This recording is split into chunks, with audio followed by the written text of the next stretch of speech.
Well, I started when I was 17 years old. That was my first script, Ganito Kami Noon. So I was still a student. And so that was way back, what was that, 77? So you just count how many years ago. That's how long I have been in the industry. That was my first writing job. But before that, I was with theater. I did theater plays. And then one day, Loreto Lachaco was running the theater, got hired to be an office manager of Hemisphere Films, which was being run by Eddie Romero. So at the time, Eddie Romero just came back from the States. He was doing B movies in the States, and then he came back and wanted to. He came back because he was also the local counterpart of Francis Ford Coppola for the shooting of Apocalypse Now, the Philippines. And so at that time, he wanted to do a comeback movie, but he didn't have time to. He didn't have time for it because he was busy with Apocalypse. So he asked Loretta if he could recommend a writer to help in the writing of the screenplay. There was no concept yet, no? A little idea, but no story yet. And I was recommended by Loreto Lachaco. So that was how I got started in film. We met, we hit it off right away, we had discussions, and then we had a series of brainstorming sessions until we came up with the story of Ganito Kami Noon, Paano Kayo Ngayon.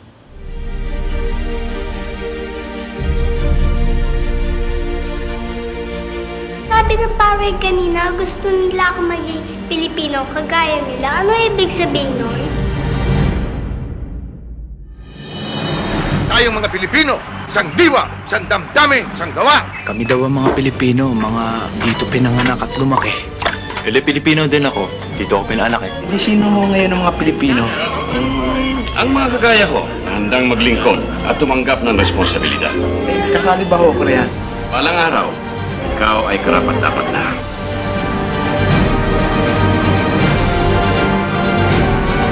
Nasaan tayo lumaban para sa bayan? Anumang hawak natin ay lalaman tayo ng patayan. Mabuhay ang independensya!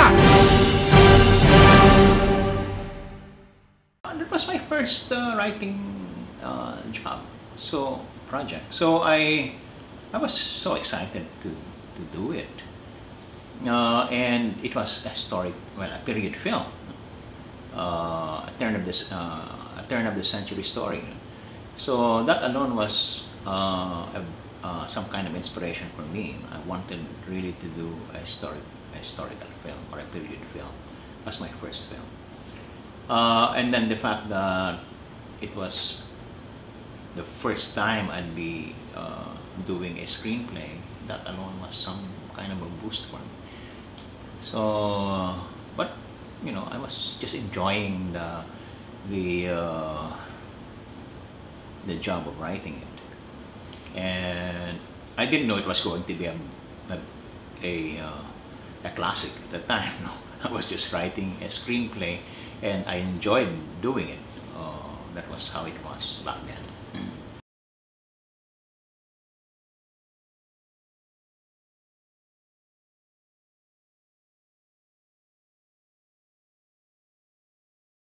I don't have a favorite project in the sense that all of them are my favorite projects, because I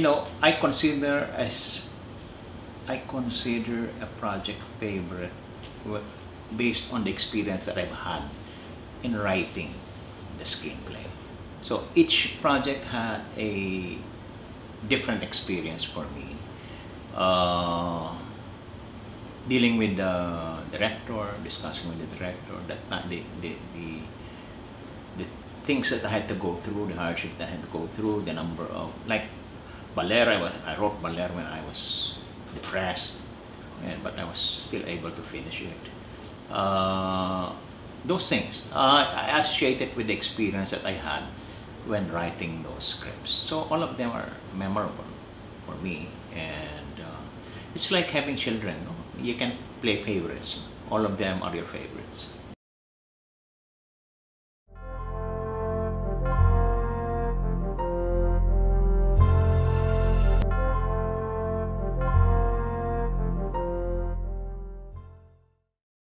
Hindi mo naintindihan mga pinagsasabi mo.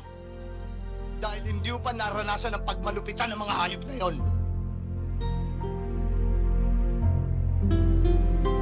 Isa siyang Kastila. Mabait po siya.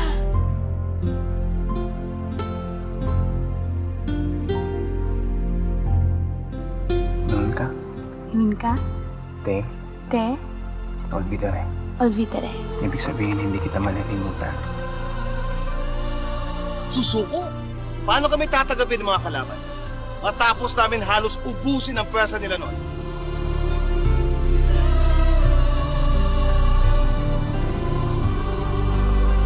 Mahirap. Mahirap na mahirap. Kayanin mo, Felisa. Para kayanin ko.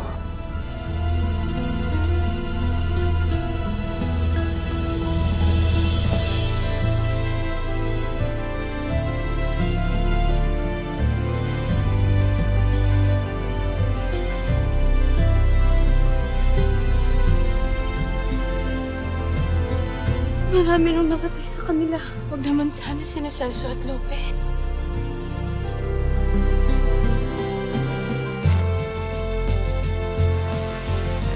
Lahat ng tropa ng Kastila! Nasa simbahan nagtatago! Maaari natin sugurin mula sa likuran habang abala silang lahat makipagputukan sa harapan ng simbahan. Kung kaya ng mga kalaban natin magkulong sa loob ng simbahan ng matagal, kaya rin nating bantayan sila dito ng matagal.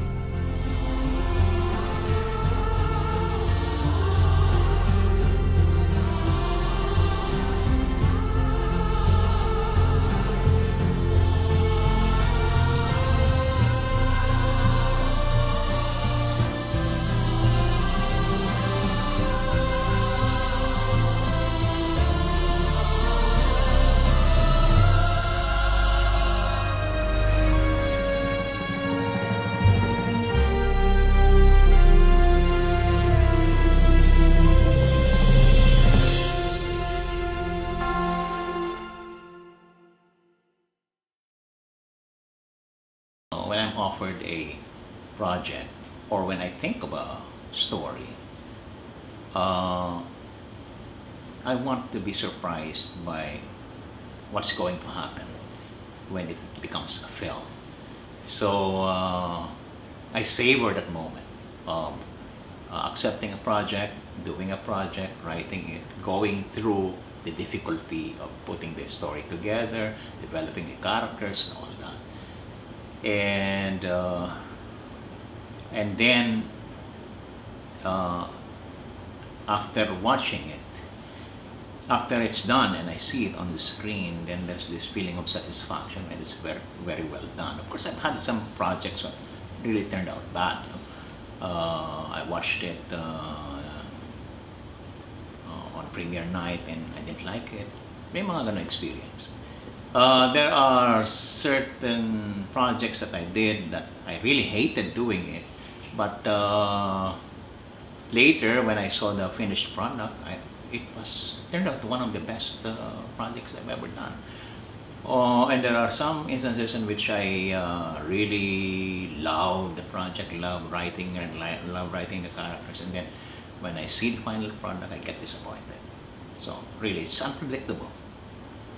Oh, well, being a scriptwriter, you see, it's a lonesome job, okay? Because you do it all alone. Unless you have a collaborator. But it's just the same, even if you have a collaborator, when you start writing, you start alone. No? You don't, the kind of collaboration you have is in the conceptual stage, or when you do the first draft, she does the second draft. But once you do your draft, you're all alone. But the exciting thing about that is that you're creating a world. And that's on paper. And people were saying, it's only paper. But it's so amazing and that when I finished doing the screenplay and I submit it to the producer and to the director, they really read and they give so much attention to every line that's written, and they do everything that they can do to make it really happen. What you describe there, they make it happen. If they cannot afford it, if it's very impossible, they tell me so that I can revise it. But that's it. You start the ball rolling, and a film production will not reach fruition until it's unless there's a script. It all starts with that piece of paper, and that's what's exciting about being a scriptwriter. And you don't have to dress up for work because you can do it at home, all alone, and you do it on your own time. Achievements, of course, you win awards, you get recognized, you bump into people who say, when they find out what your name is, they know, it rings a bell, and they know. I even walked into a doctor's clinic, and when he found out my name, he said, "Oh, you're the one who wrote this." Nanonood pala ang pelikula ito.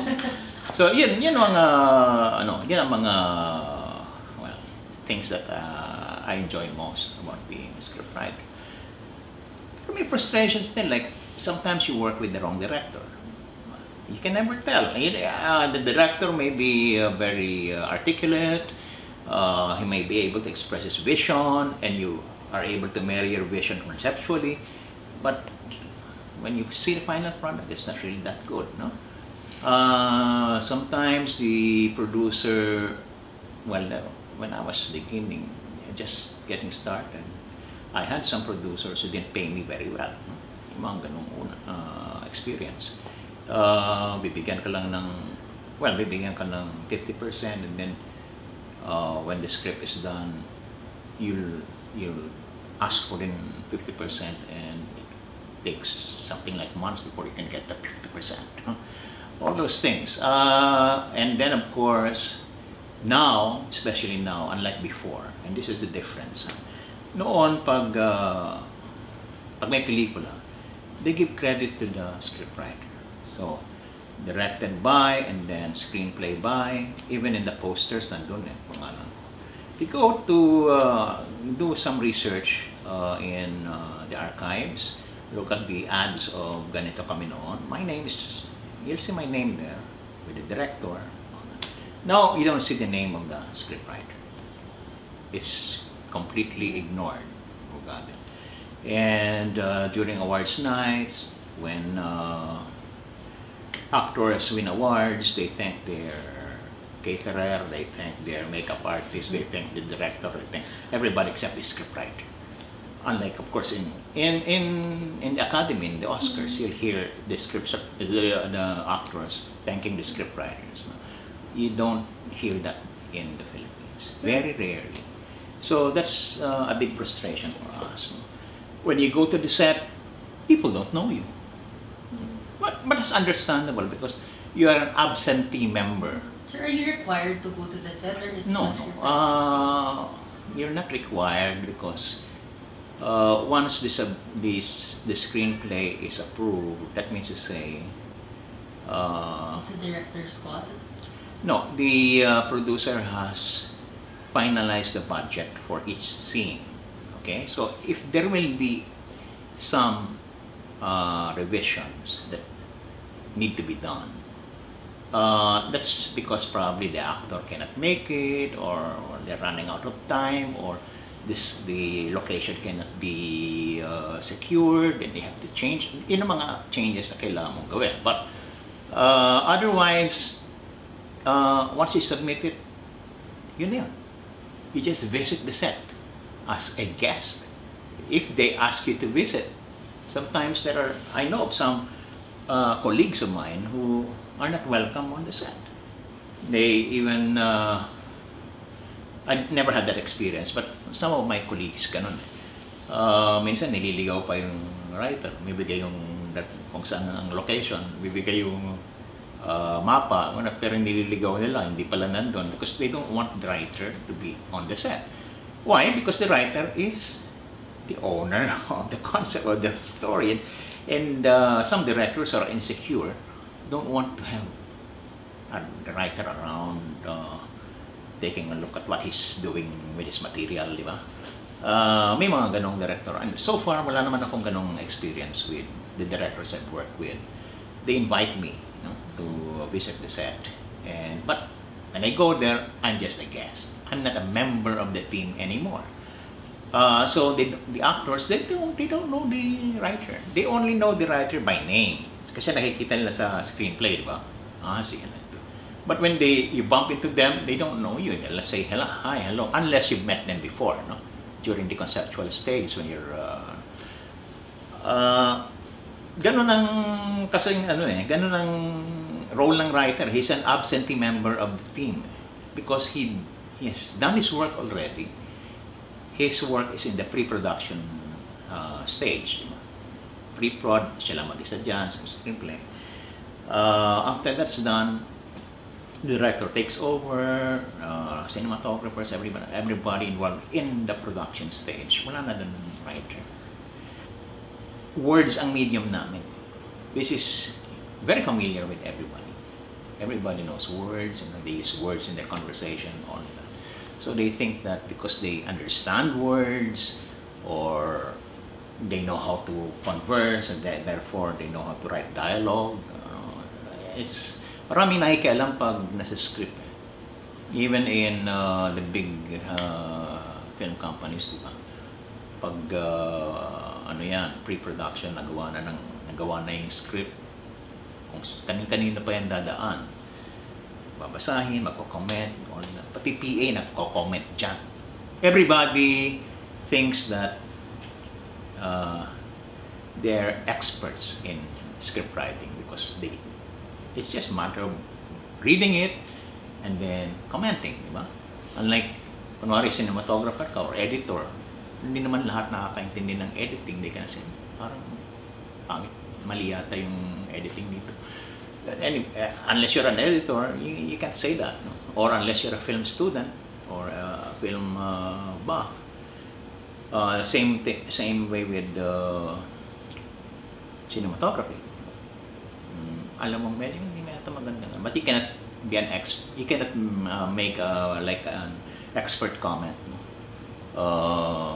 Unlike in with scripts, pag nag-comment ang kahit na sino, kala nila they're experts in script writing.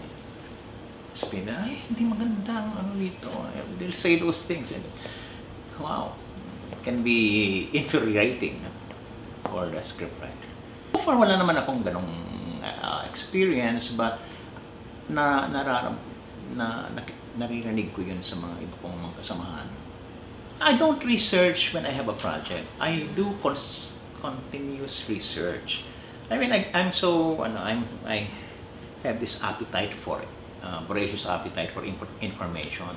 So even if I'm not writing, I read a lot, I read these things that people don't even bother to read. I read. That's why like when I was given this project in ABS about it's a courtroom drama. The title was Your Honor. Hindi maalam yan. Hindi ka pa pinapanganak. Your Honor. Richard Gomez, etc. Parang the practice siya. So I even integrated forensics there. Wala pang noon, wala pang CSI. So it was not only a courtroom drama. I integrated forensics in the story, in the series. But I did not have a hard time. I did not have a researcher because I was so well read in forensics and courtroom trial. So it was so easy for me to do the series. Actually, I was supposed to have a pool of writers because I was supposed to be the head writer, but I ended up writing every script because the writers couldn't understand the intricacies of the profession, of the legal profession. So it's always like that. It's always like BALER. BALER was given to me, but my research on that particular episode of our history was way back 10 years or 15 years ago. A friend of mine gave me a document written in French. I think nothing. I have zero knowledge of the French language. It was given to me and said, you know, this is a good movie. So I'll make a good movie. It is about the last stand of the Spaniards in the Philippines, the siege of BALER. So it's a wonderful concept for a movie, but I don't understand this. So we had it translated, and that got me started researching more on the siege of BALER. And I wanted to turn it into a movie at that time, but no producer would be interested, because that was what, 20 years, 15 years ago. Wala pang General Luna that made money, so wala, tinabi ko lang. So when the offer was given to me, 5 years ago, I think, I don't remember now, but when the offer was given to me, it was like, wow, this is providential, because I already know the subject matter. I already know that particular episode in history. So it wasn't difficult for me to write it. They gave me more research materials, of course that helped, but I didn't have to start from zero. So it helps. That's why if there are students watching this video and want to become scriptwriters, it really helps to be a wide reader, to read a lot, and be interested in what you're reading, because you can never tell. It might be useful someday. You're given a particular project and you won't feel intimidated by it, because you're already familiar with it. So yeah, you have to keep on reading and watching a lot of films also. Reading not only fiction but non-fiction, history, all those stuff. What I notice now is especially if we talk mainstream, it's like the writer has lost his voice. The writer, doesn't have his mark anymore in the screenplay, because what we have right now is an assembly line of scripts. You have the film and the script itself carrying the corporate brand. So it's just like a commercial product. It's just like a canned good. You know it's a Star Cinema production when you see it. You don't even have to see the opening credits. You know it's Star Cinema by the way it sounds, the way the characters interact, the kind of characters that are there, the kind of values. It's, you know. So I don't see the voice of the writer anymore, unlike before. The writer has a distinct voice. Tell me, who's except probably Antoinette, no? Antoinette, but only because, I think, because she started out as an indie filmmaker. She made her mark there before she was absorbed by mainstream. And the problem that I'm not saying, well, my apprehension is that now that she's with mainstream, she might lose her voice. Because there is a tendency for you to lose your voice because you go through the assembly line. There will be all these consultants, a board, members of the board who will give their own 2 cents worth, tell you what to do or suggest this and that. Finally, you might lose your identity. Yan ang nakikita kong kaibahan. Unlike before, we were, of course, commercialized then. But how come we don't do films like what we did before in mainstream? Now, the films that we did before, nakikita mo na ngayon sa indie. But you don't see that in mainstream. I did The Has, I did Babae sa Bintana. These are all film noir, edgy.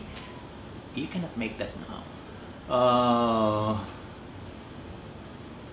On the Job, you cannot make something like that very often. And On the Job is not really mainstream. It started out as, it was marketed, it was distributed by a mainstream studio or a production company like Star. But how often can you do something like that now? Right? So that's the difference between before and now. Now there's, of course, the split between mainstream and indie, but before there was no such thing. Even what we call indie movies were in mainstream. You can find them in mainstream. They were shown in regular theaters. They had their own bookings in regular theaters. Ngayon, ibang booking ng indie, ibang mainstream. At saka ibang budget ng, di ba? Pag indie, binababaan ng artista yung budget niya. Pag mainstream, pinatataas. Wala kaming ganun. And the producers were more open to a variety of ideas back then. Of course, meron pa rin yung usual stuff na love stories, guy and PP, mga gano'n. Pero aside from that, the producers will also risk doing other type of films. Ngayon, hindi ko nakikita. And that's very unfortunate. Because that's what we're missing today. Give me a writer writing today, a scriptwriter who has a distinct voice. Huwag kaming mga seniors, the young ones. I think maganda naman ang opportunities these days because of indie, digital. You have more freedom. Some filmmakers, young filmmakers, are misguided because they think that because they know how to operate a camera and write a script and put these things together, what they do is something that is already worth watching, unlike before, sabi nga ni Eric Matthew when we were talking, sabi niya, kami noon when we gagawa kami ng pelikula, parang yung first na gagawin namin ganun, nahihiya pa kaming ipalabas kasi pangit. Pero ngayon, gagawa lang sila ngayon, papalabas na kaagad, lalagay na sa internet and all that, being proud of it. Yan ang downside nun. But maraming opportunities din because yan, you have freedom to do your own film. You can create your own audience. Because now, you're not only a director, you're also a producer. You can be a producer. You're a creator of content. You have that independence to create your own content, and you can find your own audience. Because with the internet, there's an audience out there that will find you. You don't even have to find them. You just put your work there, and they will find you. That's a good thing about what's happening now. What I think is what we have to watch out for is the lack of professionalism that might, because we think that because we can do these things, we're the owner already of the content. There's this tendency also to be exploited. Some indie filmmakers would hire actors or writers to do work way below the professional rate because they'll say, hindi kasi naman ito. Okay. Even if it earns a lot already, mababa pa rin ang rate na binabayad kasi naman hindi kami. It becomes a reason for exploiting talents. that we have to watch out for. Wag naman ganun. There will come a time when indie will become like mainstream because it's going to be successful. But I hope the values also evolve so that everybody's protected. After all, we're still cultural workers. We're still artists. We have to earn a living, and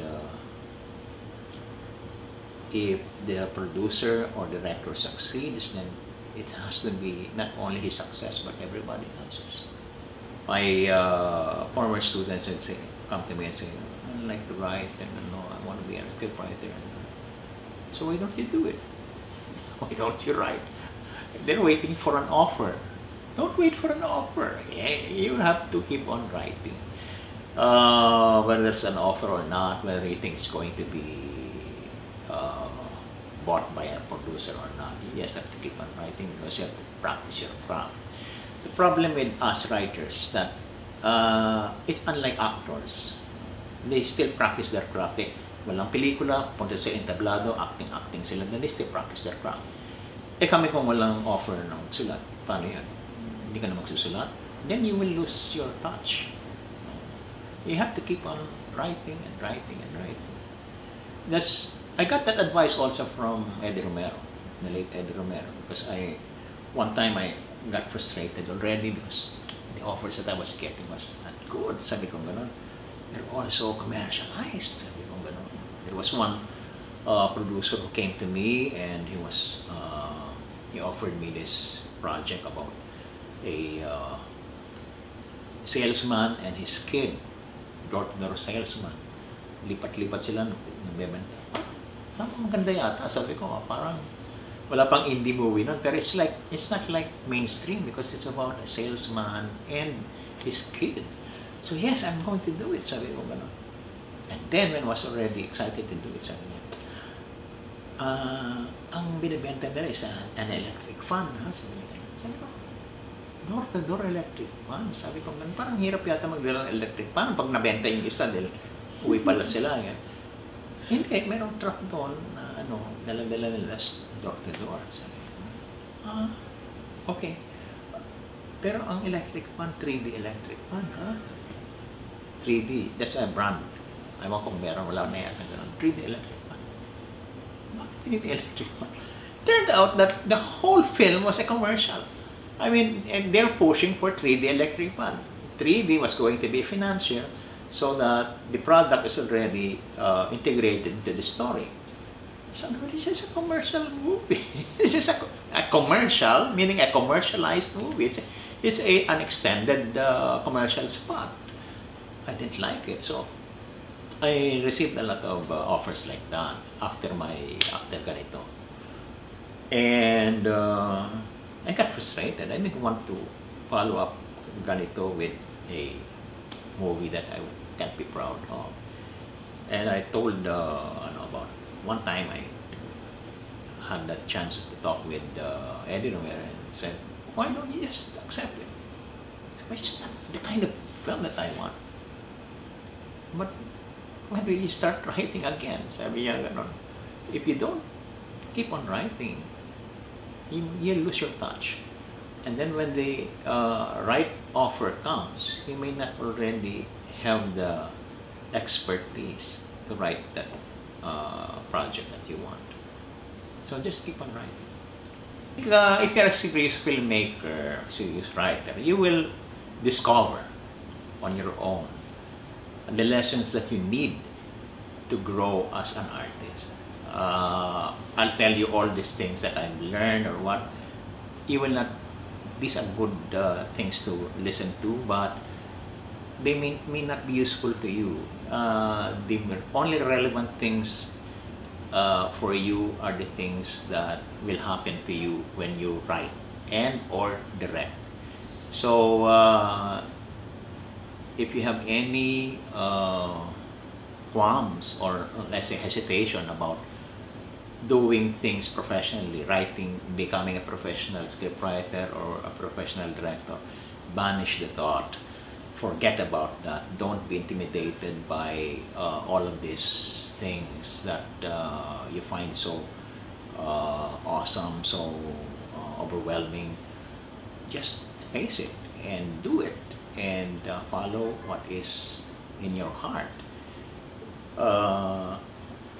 Don't even listen to me. My goodness, it's